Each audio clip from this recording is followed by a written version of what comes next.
The numbers told the story. They always do. It's one of those idiots who believe in analytics. This is a numbers game with Gill Alexander on VSiN. Good Monday morning. Tune is a numbers game at VSiN, the sports betting network, VSiN.com, Game Plus, iHeartRadio, YouTube TV, and of course, SiriusXM channel 158. It's radio's Gill Alexander, everybody. Along with Kelley Bydlon, my little buddy, losing weight before our very eyes. How you doing? Doing well. I have dropped a couple more Are you pounds. slow jamming the show this morning? What was that drop down? I'm doing very well. Fantastic, Gil. How about you? I'm good. Good. I'm good. Yeah. We got a good show today. Matt Grissom, a little college baseball. Paul Sporer on professional baseball. I'm sure you're familiar with that. Mm-hmm. Wes Reynolds will join us to talk golf. Is it the PGA Championship this week? PGA Championship week. Oh, yes. Go. Carl Sack on the NBA. Kelley and I will update May win totals in Major League Baseball. We will talk NBA here momentarily. We will talk NBA draft lottery. Oh, there's nothing I like more than the NBA draft lottery talk because it serves as a great PSA for new bettors. Yes, it does. So we'll talk about that here coming up momentarily on the show. Let us begin with a couple tennis picks here first thing in the morning. I had 4 on the overnight. Again, for all VSiN subscribers, VSiN.com/picks. Every host, every guest, every play in every sport at VSiN.com/picks. So it pays to be a subscriber. 2 are already in the bag. They split. Naomi Osaka lost in a third set tiebreaker because, of course, she did because nothing goes my way this year.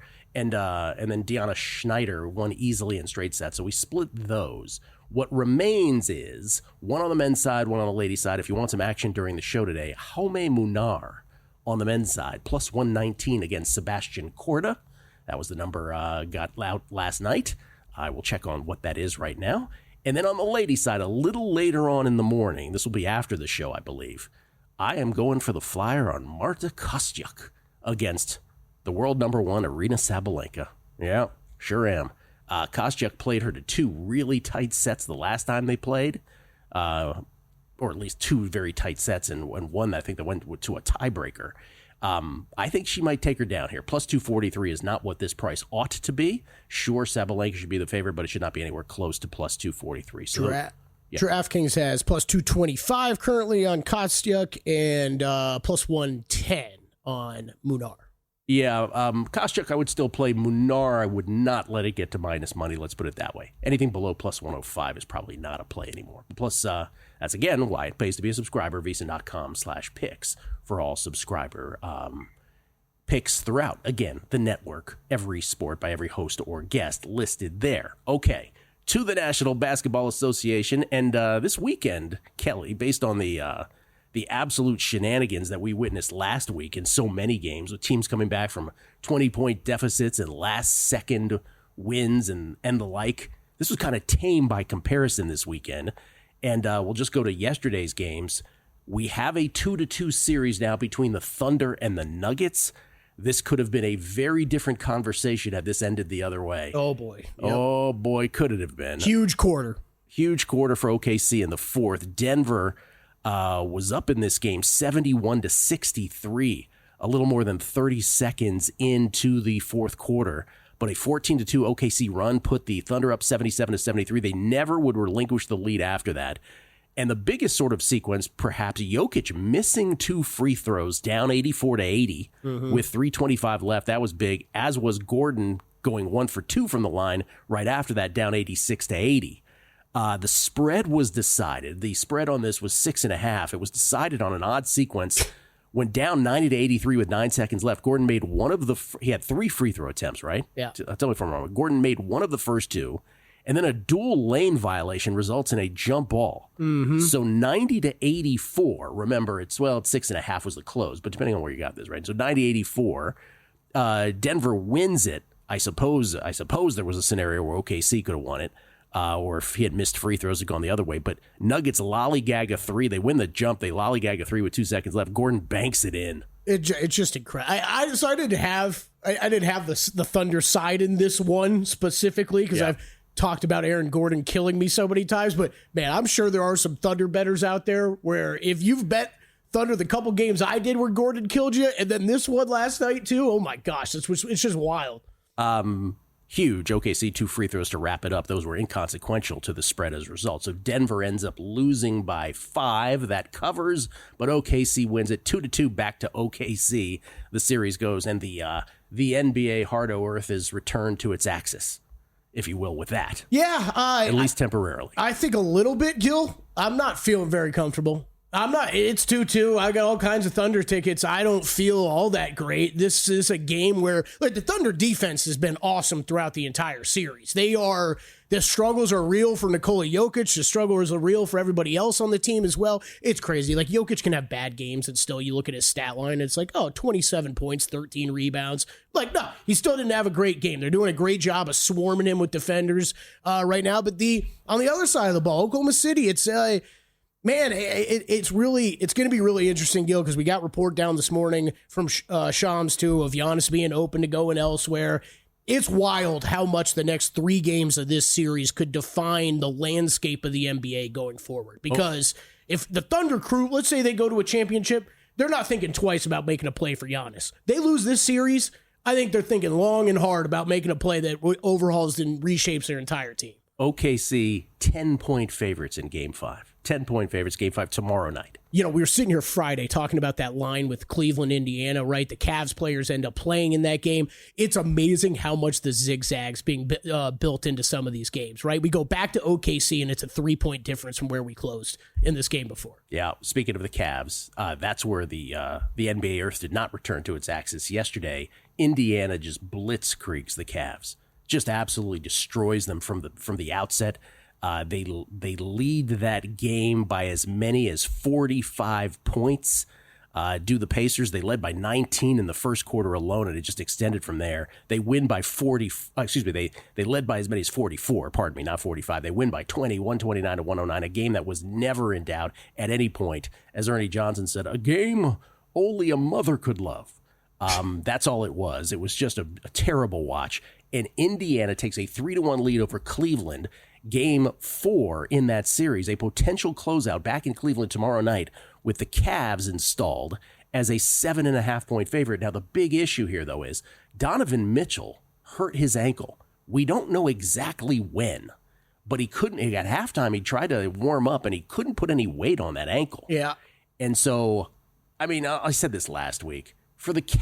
Now, I guess the counter the Pacers can make at this point is, but when they had all of them for a half yesterday, we crushed them. Well, I don't know. Was Donovan Mitchell? I don't know when he got hurt, so I don't know if we can even say that. If you're a Cavs fan, by the way, Cleve TA DM'd me at some point last week. I think it was after one of the 20-point comebacks, and he's like, we officially are like the torture kings. Like, it's incredible, if you're a Cleveland Cavalier fan or a Golden State Warrior fan, this is just such a bitter pill to swallow, pardon me, and really especially for the Cavaliers. Oh, totally. You could have easily made the argument they're the best team in the NBA for large portions of the regular season. And just the injuries, it's difficult.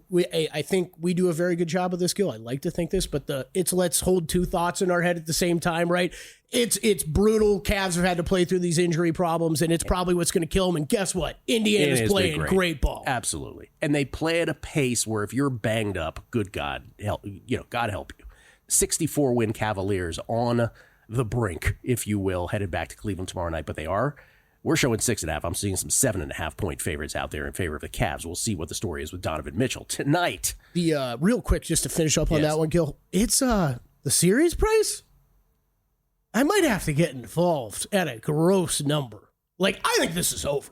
It's 3-1. I think this is over. I do not think Cavs are winning 3 straight games, and I only got to lay minus 330.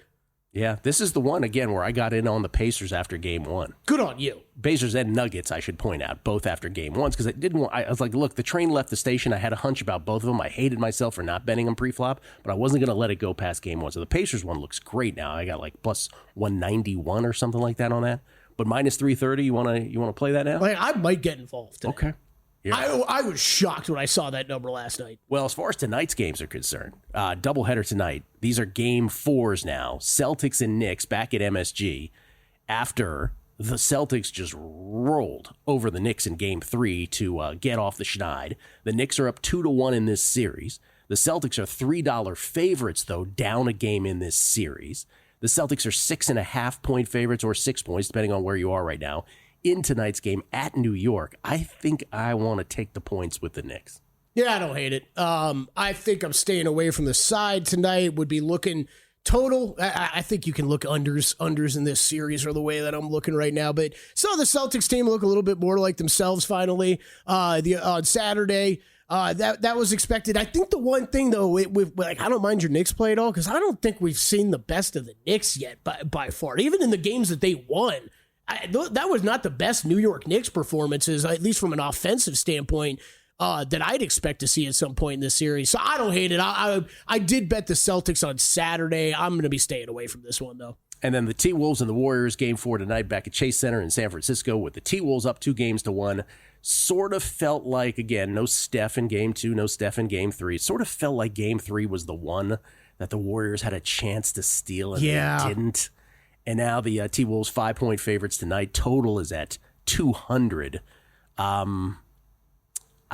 This is one I can't play at all because I could see it going either way. I made a small bet on Minnesota at 5. Yeah. I think you just said it well. I think it's look, I'm not counting Golden State out yet. We talked about this last week. I think you could easily see them win a game, but man, the production that they got out of Kuminga 2 games in a row now, and then Jimmy Butler kind of had one of his Jimmy Butler playoff games, and it's still not good enough. And yet still. It's still not good enough. So, I'll with no Steph, I'll lay 5 with Minnesota tonight. Again, if the Dubs can steal one here, theoretically, we don't know for sure, but theoretically, they would get Steph back for game 6. So you would extend it long enough where we would see Steph again. Even that is in doubt, but at least that's the working theory. We'll come back. May wins update in Major League Baseball, and the NBA draft lottery is tonight.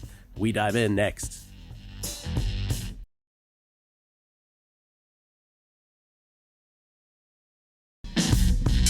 A numbers game on VSiN, the sports betting network. Smarter bets start here and last all year long with VSiN Pro. For a limited time, we're slashing the price of our annual subscription, normally $240, now just $199. And when you sign up today, we'll throw in 2 extra months for free.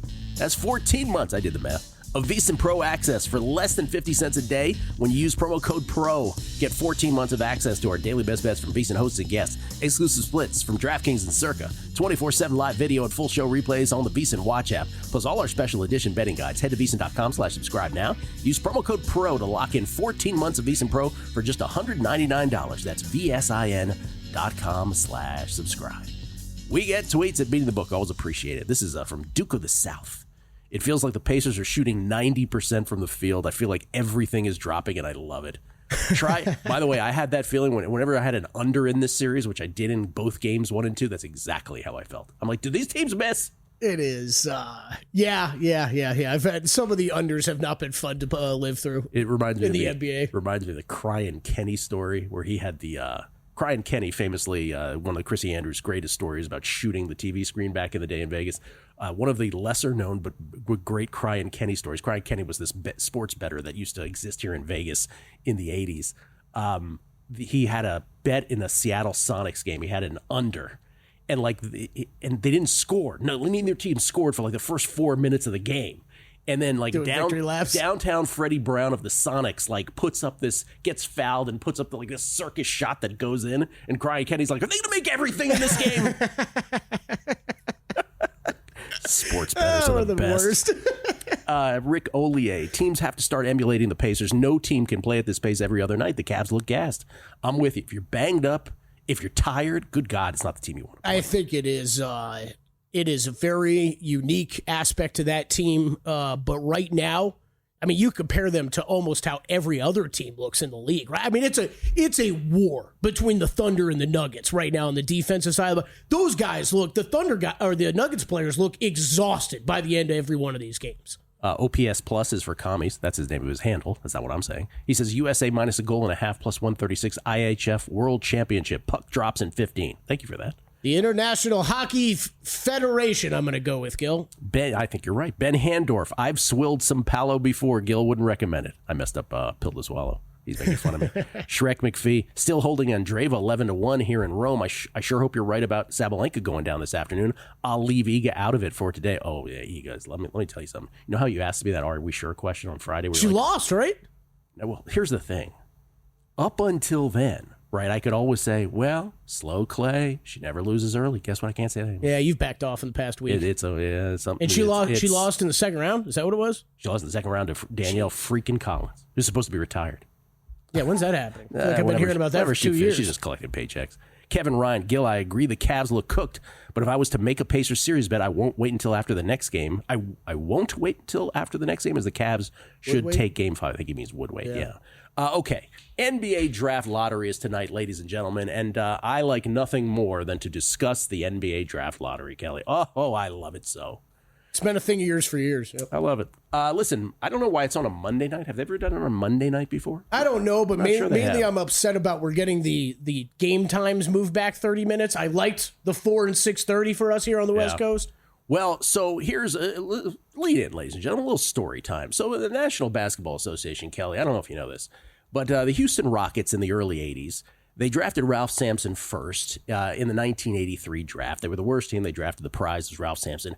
And they still sucked in that 83-84 season. And at some point during that season, they decided, hey, why don't we play a bunch of young guys and an aging Elvin Hayes, and we'll lose as many games as humanly possible, and we'll get a chance to draft Akeem Olajuwon out of Houston first after this season, too. That was a good idea. And by the way, that was the same draft that one Michael Jeffrey Jordan existed in, too. But the real prize, per the Rockets, was Olajuwon, and per most teams was. By the way, the Portland Trailblazers famously took Sam Bowie second.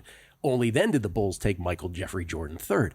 Anyway, so the Rockets tanked the 83-84 season, and they do end up drafting Olajuwon. And so they had these twin towers. By the way, they got to the NBA Finals with both of them. Of course, a decade later, they would win a couple titles with Olajuwon. So tanking works typically. Again, unless you're the Cleveland Cavaliers and you end up with like Anthony Bennett or whatever with a number one pick. Yeah. Like, it doesn't always work out now in this day and age. But back then, tanking was a thing. And if you had the worst record, you got the number one pick. So after the Rockets did that and got Akeem Olajuwon, the NBA said, hey, we can't have this. This league, we can't have this in this league. So we got to put in something called a draft lottery. And so they did. And famously, it started in 1985. There's the whole conspiracy theory about David Stern with the envelopes, making sure that the New York Knicks got the number one pick, and therefore the prize of that year, Patrick Ewing. Imagine this was like dream teamers back-to-back with Olajuwon and Ewing. But what ended up happening in that draft, conspiracy or not, I'll let you debate that, is that the Golden State Warriors were the team that actually had the worst record, and they got knocked all the way back to the 7th pick. By the way, they ended up picking a dream teamer in Chris Mullin with the 7th pick. They drafted really well. But because they fell all the way from 1st to 7th, the NBA said, oh, that's not fair either. Like, we can't have the worst team fall that far. The Golden State Warriors of 1985 will always be known as the team that dropped the furthest because of an NBA draft lottery. So they put in guardrails to make sure that didn't happen again. And they've tried all these different things over the years. The most recent was after the 2018 season, when before that, the worst team got 25% of the ping pong balls of the lottery. If you remember, if you've listened to a numbers game long enough, we did something called Tankapalooza the year prior, where all these teams were openly tanking to get the 25% ping pong balls. You couldn't be insured the number one pick, right? But you could be insured the most ping pong balls of 25% by margin. And so the Phoenix Suns famously won that Tankapalooza. They lost their last 27 games of that season playing against other non-tanking teams. It's true. They did. Look it up. 0-27 down the stretch. Devin Booker would have this mysterious hand injury. Anyway, the prize was DeAndre Ayton. Say what you will, that might not be Olajuwon or Sampson or Ewing, but it did get the Suns to an NBA Finals in 2021. So even that did reap that reward. Got him close. Got him 2 games away from winning the championship. He was a key cog in that wheel. I mean, even 2 years ago, you saw the Mavericks do it down the stretch. Well, the thing about it, in 2018, when we were doing Tankapalooza, Brent Musbury, he said, oh, lad, teams aren't tanking. That can't be a thing. I told him, I said, it's not the players. It's the roster construction and who they have on the court in the most important times of game. Took incoming from other VSNOs. What's Gill doing? Money line parlays? No, because there was a reason. Tanking was actually happening. So the NBA, that was the last time. They're like, look, the 3 worst teams now will get 14% of the ping pong balls each. You can't fall further than 4th if you're the worst team, okay? So those are the guardrails that are up. And so this year we have the Jazz, Wizards, and Hornets, the three worst teams with 17, 18, and 19 wins respectively, each with 14% chance to get the number one pick. They will have 14% of the ping pong balls. Now, the process on this, Kelley, because I know you love ping pong ball dynamics. Yes. I know that's your thing. The drawing process actually occurs. What we get to see is just the reveal. The real lottery takes place in a room that we don't get to see with like Ernst & Young accountants. And what they will do is they will have 14 ping pong balls, each numbered 1 through 14, dropped in a lottery machine. But before the lottery, 1,000 of a possible 1,001 combinations are assigned to the 14 participating lottery teams. So one of them, 11, 12, 13, 14, gets thrown out. And by the way, if that came up in the actual, producing of the lottery balls, they would just throw it out and do it again. So 140 of the 1,000 go to the Jazz, 140 of the possible combinations go to the Wizards, 140 of the possible combinations go to the Hornets, and so on and so forth down the line. And we show, if we can show that graphic again, these are the percentages. Then the Pelicans get 12.5% of the ping pong balls, right? They would get, 125 of the ping pong ball combinations. The Sixers will get 10.5%, Nets 9%, all the way down to the Hawks, courtesy of the Kings. They will get 0.7% of the remaining ping pong balls. Or actually, that's the Kings pick now, courtesy of the Hawks, other way around.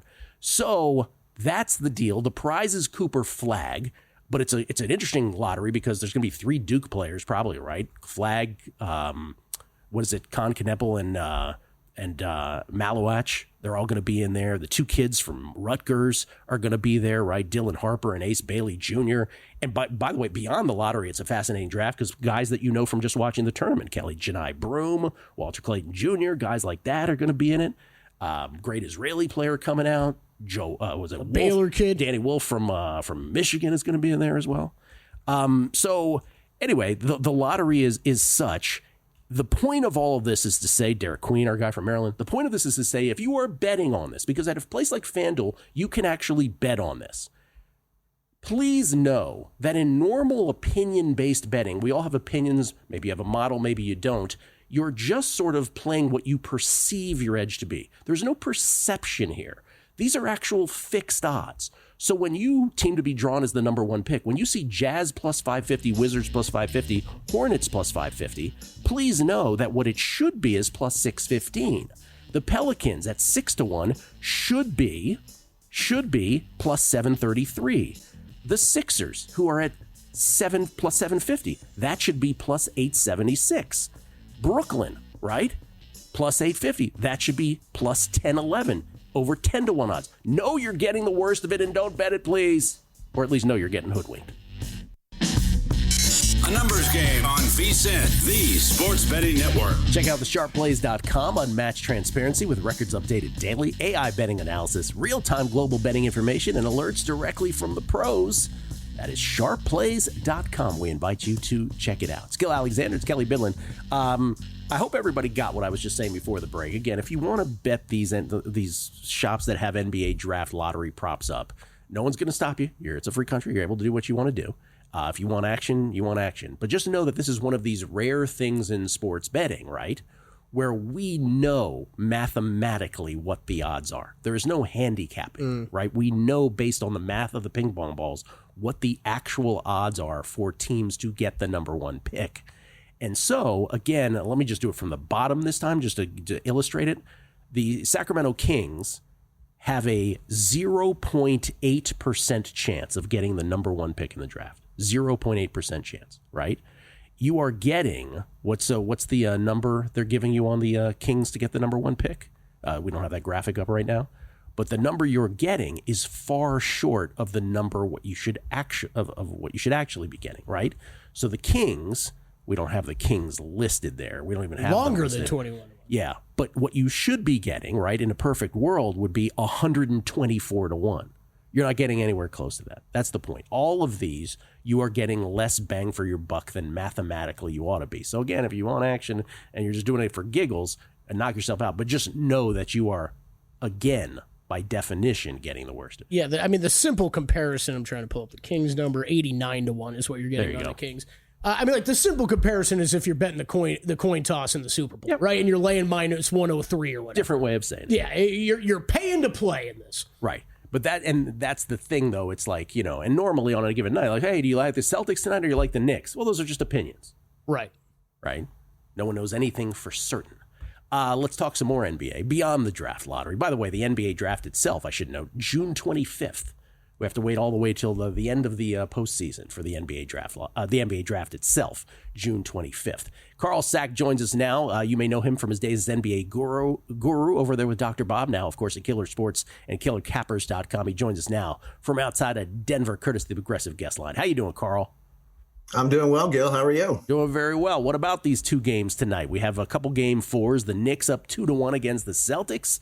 They are 6-point dogs today at home after the Celtics crushed them. Call it 6.5-point dogs after the Celtics crushed them in game 3. Celtics finally had some threes drop. And then game 4 tonight back in San Francisco with the Warriors again, Stephless.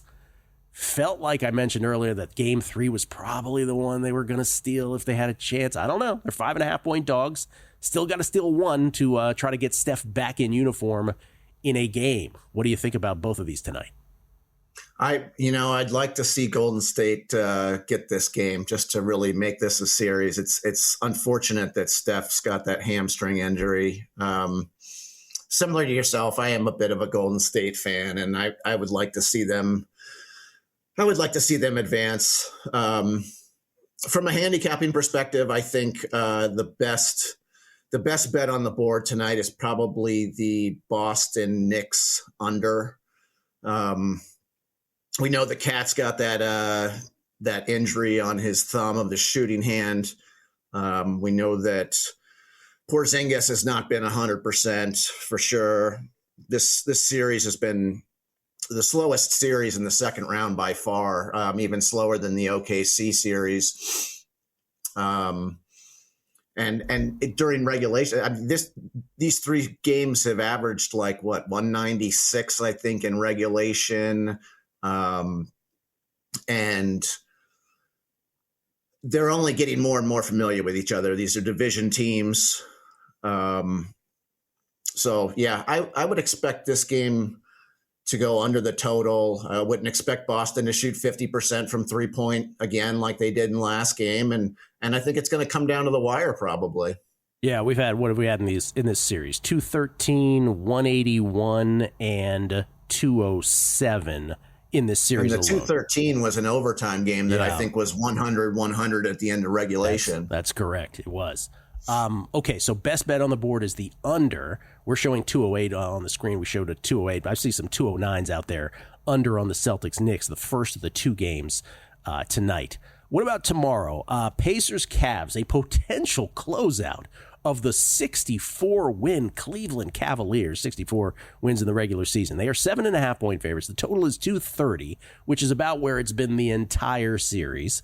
We don't know about Donovan Mitchell. Because of that, does that make it just by definition a stay away?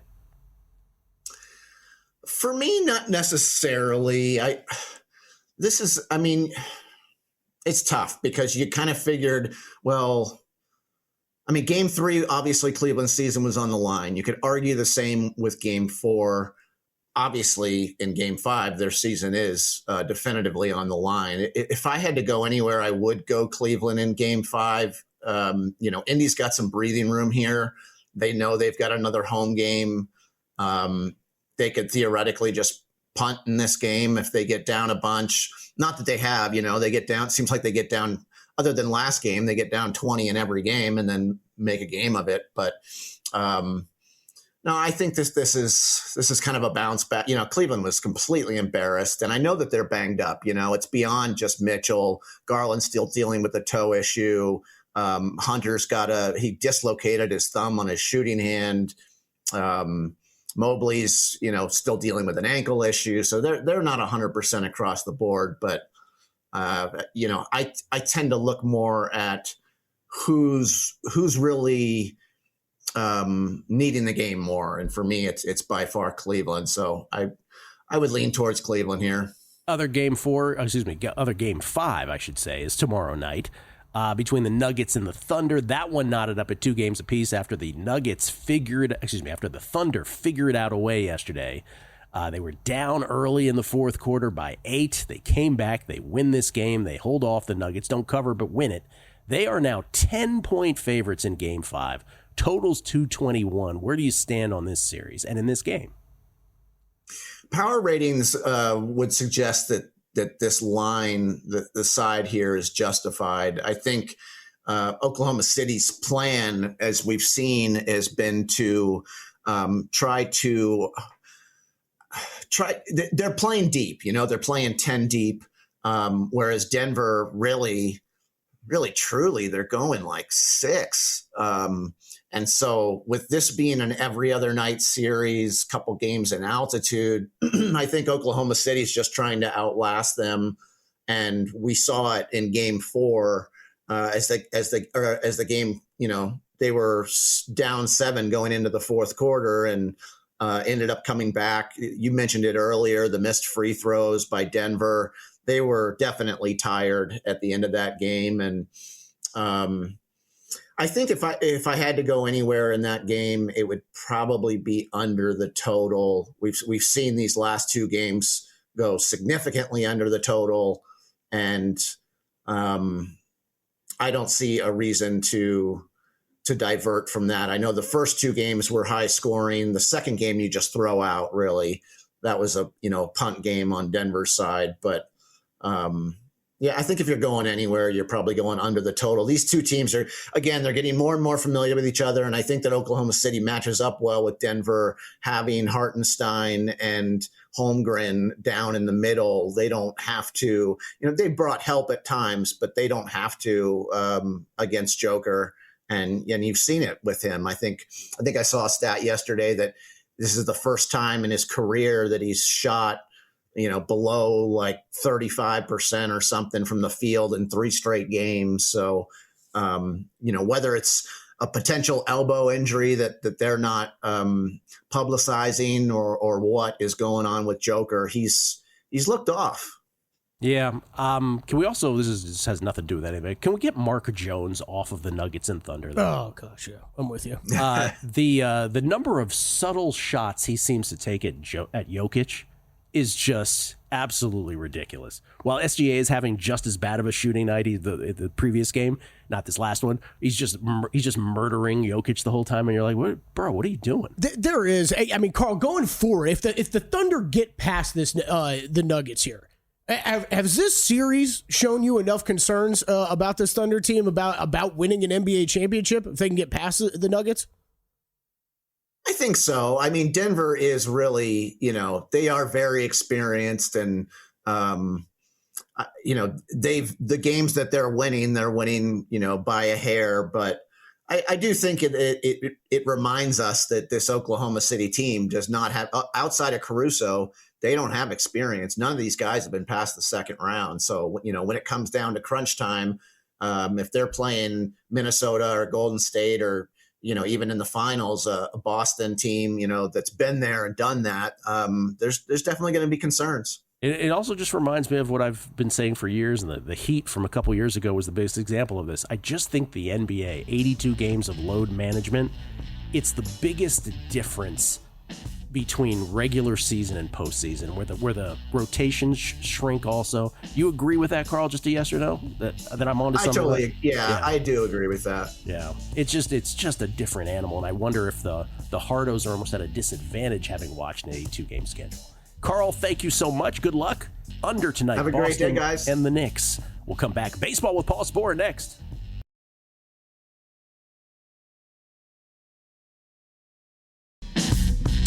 A numbers game on VSiN, the sports betting network. Bet the Preakness Stakes with First Bet. Get rewarded. New customers can use promo code VSiN200 to score a 20% rebate on all wagers for the first 60 days. That's the first 60 days up to $200. That's win or lose, you get paid back. Download the First Bet app or visit first.com/bet. Use promo code VSiN200 to get started today. That's first.com/bet. First with the number 1. Promo code VSiN200. Preakness this week. Huge sports week. We got the Preakness. We got PGA the PGA Championship. NBA and NHL playoffs obviously going on. Country clubbing, man. Huge sports week. Love it. Such an underrated time of year, right? We always talk about football king, and football is king. And we talk about March Madness, but this is an underrated time. Speaking of football, by the way, in case you missed it, we're going to have the NFL. Pardon me. The NFL schedule will be out in 2 days. It will be out on Wednesday in full. Remember, this was the thing that they made an announcement on during the NFL draft. Remember, they had Laura Rutledge out there and Colleen Wolfe. Yeah. So they made an announcement about the announcement, and so they're leaking stuff. We found out the Dolphins and Commanders are playing in Madrid one of these games this year, which is kind of cool. All my Skins fans friends are like, "We going?" I'm like, "Well, kind of working." So. That would be a cool trip. But then we heard about opening day, the first game of the season, announced this morning. The leaks have begun, right? Philadelphia, the Eagles, and the Cowboys, Thursday, September 4th in Philly. Mike Tirico making the announcement this morning on the Today Show. You ever watch the Today Show anymore, Kelly? Or are we in here the whole time? Yeah, I think we're in here. Yeah. Okay. So anyway, there it is, and there's a spread that has come out on this, which is hovering around 7. And our buddy Steve Fezzik, who loves betting NFL games months in advance with this stuff, he is absolutely on it, Kelly. He's looking for this. He said, NFL Week 1 line is up apparently. Dallas is at Philly. I believe DraftKings has the line Philly -7. I'm double checking, he says. FanDuel, or as he called it, Fando, had it -6.5, -115, but I believe money has just come on Philly. He says he bet the -6.5 on Philly. How about that? Yeah, I was checking around. Stevie got in on it. Checking around during the break. We got a couple shops here in Vegas with it posted. Caesars is at 7. Boyd, which basically copies FanDuel's lines, is 6.5 at 120. Okay. So, can get involved if you're here in Vegas. There you go. If you have schedule fever, catch it. It's coming. This is what happened last year, though, too, right? Like, we had this scheduled date of when the schedule was going to come out, but then all the networks start releasing stuff at a time. Yeah, so I think over the next couple of days, you're going to hear a bunch of this. Here's the updated, and we'll bring in Paul Sporer for this. Paul Sporer joins us courtesy of the Progressive Guest Line from Austin, Texas, with his dog, Charlotte, no doubt, lurking. Paul is at Fangraphs, Sleeper of the Bus podcast. How you doing, Paulie? Oh, she is lurking back there. She's a little under the weather, so she always is. She's taking some steroids. She's out of the Hall of Fame. Okay, her Hall of Fame potential is trash. She's openly taking steroids, unapologetically, I might add. We always refer to her accident as the incident on this show.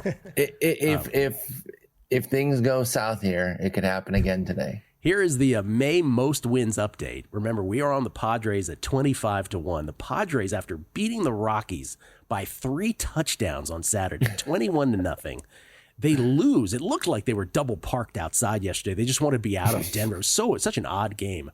That game actually puts us one game behind the pace that I believe was necessary for them or handicap them to wins. I had them going 20-6. This month. This makes it sort of like a 19-7 proposition. I still think they're the favorite here, but the Padres right now are in 6th place. They're 6-3. Remember, I did it at Circa, where there's tiebreakers, fewest losses, and run differential. That plays into why I still think they're the favorite.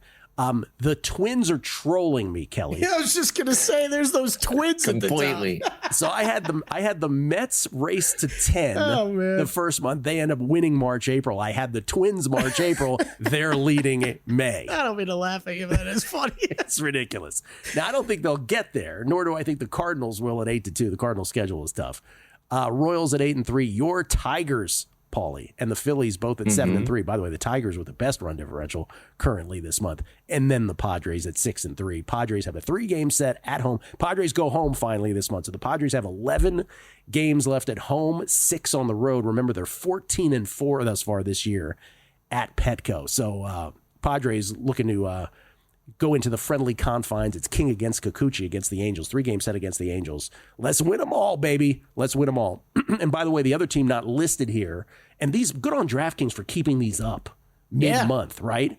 So the other team not listed, remember when I picked the Padres, I had 4 other options that I considered. One was the Tigers, one was the Phillies, one was the Giants, the other was the Cubs. The Cubs were the favorite pre-flop and all this. Cubs have the easiest schedule moving forward, not pictured.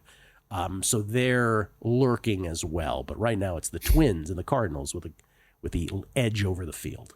Come on, Padres. Crazy potential run here for the Cubs. They could feasibly reel off 9 in a row. They go Miami, White Sox at Miami for the next 9. Then they go to Cincy. That's not nothing. And then I don't know if this Colorado series is the end of I think this would still be here in May. So yeah, the schedule is really nice for the Cubs. Problem is, though, of course, they've lost their two big lefties, Steele and Imanaga. So they're pitching. I know some things have been going well. Like Colin Ray's been pitching well. He gets both Miami and the White Sox this week. That's been nice. Cade Horton came up and debuted. But their pitching's a little suspect. So that's a good schedule for the Cubs, but I don't think it's a guarantee because of that starting pitching. I'd still be careful with them. What's the team on your radar now, either to the good or bad, that you have noticed? I'll just leave this as a broad, open question where you're like, okay, I didn't see this coming. That's a good question. I think Seattle, with especially being led by hitting right now, Kirby's working his way back, which. Remember how BS that time frame was. It was not supposed to be what's going to end up being about 2 months there. Never listen to the timelines that the teams and the players give. They're always BS. But they're hitting in the Mariners. Seattle's hitting. And it isn't just Polanco, right? Like, obviously, he's been doing crazy things that have really set the bar at a particular level there for Seattle. But even if you look beyond Polanco, they've got some other hitting up and down that lineup. They're hitting righties very well. That has been a huge surprise. And look, I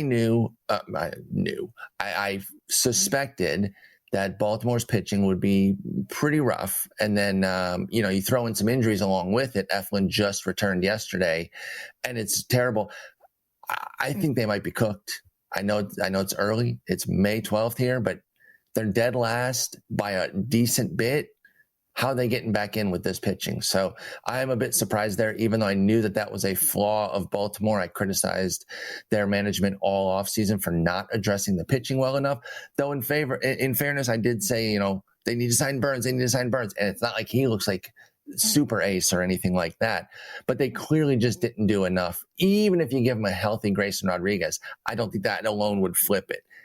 I think they're done. I know it's early, and I'm always cautious about doing that. I think Baltimore's done. And I won't belabor it because I've said it a few times already on the show. This is why you go for it at the deadline when you have a chance, for God's sakes. Yep. Don't know why I said Future's not guaranteed. Yeah, don't know why I said it like Regis Philbin, but anyway. White Sox won 41 games last year. They won 41. Yes. The Rockies, I don't know if you've noticed this, Paul. They suck. That's my technical term. Out loud, despite their win yesterday. They've won 7 so far. They're 7-33. If I asked you to make a line right now, will the Rockies exceed the White Sox 41 wins? Would they be a favorite? Would they be a dog? And if so, would they be a slight favorite or dog or a big favorite or dog? Still a decent favorite for me. And I know they're on pace for 28. But we see these paces a lot in May, and they don't usually hold. Now, the confirmation bias and recency bias, I think, would actually be the better term here.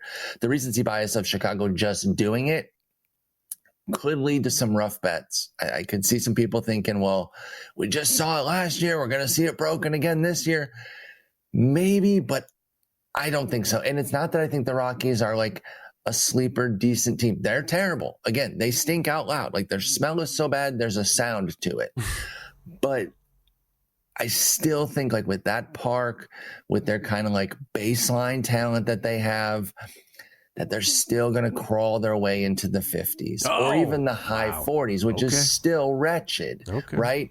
I can't get there. We've seen too many teams start at levels like this and regress to where they're quote unquote supposed to be, meaning into the 50s, 60s win territory. White Sox didn't last year. I don't think that means that Colorado's just going to go ahead and break their record the following year. Give me a DFS sleeper tonight before we leave. A sleeper for tonight. That's a good one here. We pull up. I have 18 billion tabs open right now, so I'm finding my sheet, but I got it. I'll give you Ryan Gusto for the Houston Astros. He's unfortunately filling in for Hayden Wesneski. I say unfortunately because I really love Hayden Wesneski, who's the name I probably would have given otherwise. But Gusto's a young pitcher that they put back in the rotation here. They might not miss a beat with the Wesneski injury. So for Houston's overall purposes, it might not be too bad because Gusto comes out of the bullpen. I like him against the Royals. Paul, thank you as always. Appreciate it. Thanks, guys. Wes Reynolds, golf and basketball next.